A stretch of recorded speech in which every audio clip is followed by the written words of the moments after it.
মালদার পুকুরিয়া থানা এলাকার এক যুবককে অপহরণের পর দক্ষিণ দিনাজপুর জেলায় নিয়ে গিয়ে খুন করার অভিযোগ। আর এই অভিযোগে মালদা শহরে বসবাসকারী এক মহিলাকে গ্রেপ্তার করল ইংরেজবাজার থানার পুলিশ। জানা গেছে, নিহত যুবকের নাম সাদ্দাম হোসেন, বয়স 31 বছর, বাড়ি মালদার পুকুরিয়া থানার কোকলামারি নাদাব পাড়ায়। তিনি গত 18 মে মালদা শহর এলাকা থেকে রহস্যজনকভাবে নিখোঁজ হয়ে যান। এই ঘটনায় পরিবারবর্গ গত 20 মে প্রথমে ইংরেজবাজার থানায় মিসিং ডায়েরি করেন। এরপর গত 23 মে মালদা শহরে বসবাসকারী এক দম্পতির নাম উল্লেখ করে অপহরণের অভিযোগ করেন।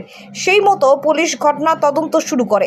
তদন্তে নেমে রবিবার ইংরেজবাজার থানার পুলিশ জানতে পারে সাদ্দামকে অপহরণ করে দক্ষিণ দিনাজপুর জেলার তপন থানা এলাকায় নিয়ে গিয়ে খুন করা হয়েছে এবং এই খুনের ঘটনায় পুলিশ মালদা শহরে বসবাসকারী অভিযুক্ত মহিলাকে গ্রেপ্তার করে। রবিবার তাকে পেশ করা হয় মালদা জেলা আদালতে। আদালতে ঢোকার মুখে ধৃত মহিলা দাবি করেন সাদ্দাম তার স্বামী এবং ছেলেকে প্রাণনাশের হুমকি দিত, এছাড়াও তার উপর শারীরিক এবং মানসিক নির্যাতন চালাতো, সেই কারণেই তাকে খুন করেছেন। আমি কবে নিখোঁজ হয়েছিল? 18 তারিখে। এখন অবধি কি খবর পাওয়া গেল? খবর পাওয়া গেল কালকে কি আমার স্বামী ডেথ হয়ে গেছে আর বেঁচে নেই।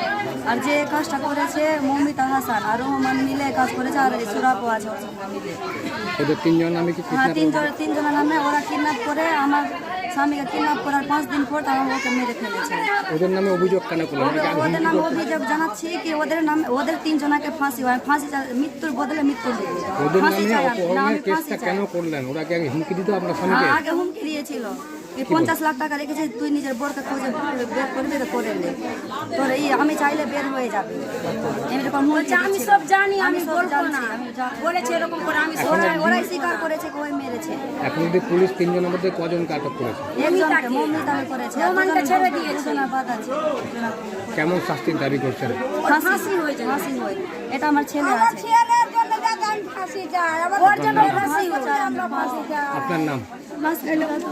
আমার ভাই 18 তারিখে মিসিং হয়েছিল, কিডন্যাপ করে নিয়েছিল আমার ভাইকে।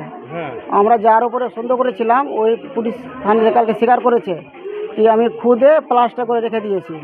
খুন করে দিয়েছে? হ্যাঁ, খুন করে দিয়েছে। 3-4 টুকরা করে আমার ভাইকে প্লাস্টার করে ভিতরে মাটির ভিতরে ঢেকে দিয়েছে। রহমান,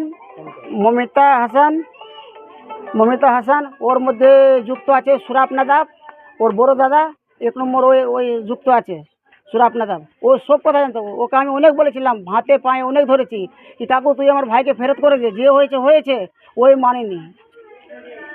আপনার ভাই কোথায় থাকতো? আমার ভাই টাউনে থাকতো, ওর বাড়িতে 3 বছর থেকে রিলেশনশিপে আছে আমার ভাই। কি কাজ করতো? আমার ভাই বাড়ির লেবারের কন্ট্রাক্টর আছে। প্রায় 18 তারিখ থেকে। বলছি, যারা খুন করেছে, যাদের বিরুদ্ধে সন্দেহ হচ্ছে, কে হয় আপনাদের? ওটা আমার কাকু, ওরাই খুন করেছে। আমার কাকু ওটা। আমার ভাইয়ের অ্যাকাউন্টার ছিল, জমি ব্যবসা করছিল ওই। আমার ভাইয়ের সঙ্গে প্রায় 1-1.5 কোটি টাকার খেল আছে। ল্যাপটপ ওর সব ডিলিট করে দিয়ে খাতা পত্র সব ছেড়ে দিয়েছে। 1.5 লাখ টাকা আমার ভাইয়ের ওর কাছে আছে, 1.5 কোটি টাকার মতন। 1.5 কোটি টাকা আছে। আর 25 লাখ টাকা আমার ভাই নিয়ে এসেছিল 18 তারিখে। 1.5 কোটি টাকা মেরে নিয়েছে। তো জমি জায়গার হিসাব সব কিছু ওর কাছে ছিল, সাইডেরও হিসাব ওর কাছে ছিল। 1.5 কোটি টাকা আছে আমার ভাইয়ের ওর কাছে। একজন মহিলাকে ধরেছে, কে হয়? ওটা আমার কাকি, পুলিশ কাজ করছিল না, পুলিশ এরকম কাজ করছিল না। আপনারা কোন থানায় কমপ্লেন করেন? আমরা ইংলিশবাজার থানাতে কমপ্লেন করেছিলাম। পুকুরিয়াতেও তো করেছিলেন? পুকুরিয়াতে করেছিলাম, পুকুরে এক্সেলেই নেই, পুকুরে এক্সেলেই তার ইংলিশ বাজার করলাম। বলছি এটা ইংলিশ বাজারে কেস আছে, এটা ইংলিশ বাজার করতে পারবে। কোথা থেকে মৃতদেহ কোথা থেকে পাওয়া গেছে? এটা পড়ছে তপন থানা আর হ্যাঁ, আর দক্ষিণ দিনাজপুর। বলছি, আপনারা কি চান? আমরা চাই উচিত যেরকম শাস্তি, ওর ফাঁসি হতে চাই। যারা খুন করেছে, যারা ওর সঙ্গে জড়িত আছে, ওদেরকে যেমন ফাঁসি হওয়া চাই। আমার ভাইকে যেমনি মেরেছে ওরা, ওদের ফাঁসি হওয়া চাই। ফাঁসি ছাড়া আমরা কিছু চাই না, নাহলে আমরা রাস্তায় বসতে পারি, নাহলে আমরাও আত্মহত্যা করব। আমার ভাইকে চাই। আপনার নাম? আমার নাম মিঠুন দাদা। আপনার ভাইয়ের নাম? আমার ভাইয়ের নাম সাদ্দাম দাদা।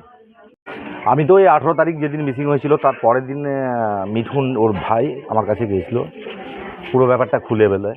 আমি চাইলাম যে আগে প্রশাসনের কাছে যাই, জানাই ব্যাপারটা। সঙ্গে নিয়ে গেছিলাম, ওখানে প্রশাসনকে জানাই, ওখানে একটা দরখাস্ত দিই লিখিতভাবে। তারপরে আজ গত কিছুদিন ধরে আমি এদের সঙ্গে যুক্ত ছিলাম না, নিজের কাজ নিয়ে ব্যস্ত ছিলাম। হঠাৎ করে আমি সকালবেলা জানতে পারি যে তার মৃতদেহ মাটির নিচে পুঁতে পাওয়া গেছে। আর সে বডিটা পাওয়া গেছে যে মেয়েটা খুন করেছে তার বাবার বাড়ির নিচে, ওটাকে খুঁড়ে তারপরে সিমেন্ট দিয়ে প্লাস্টার করে দিয়েছে। এটাই আমরা খোঁজ পাই।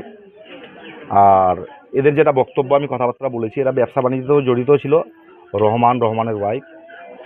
এদের যেটা বলার, যেটা বলতে চাইছে, এর সঙ্গে শুধু একটা মহিলা একজন ছেলেকে এরকমভাবে খুন করতে একা পারে না, একাধিক ব্যক্তি এর সঙ্গে জড়িত রয়েছে। আপনারা কি চান? সেই শাস্তি চাই। এরকম ধরনের ঘটনা যেন দ্বিতীয়বার কারো পরিবারে না ঘটে, এর কঠোরতম আমরা শাস্তি দাবি করি। আপনার নাম? আমার নাম মোহাম্মদ আব্দুল আরেফ, ডাকনাম লাকি।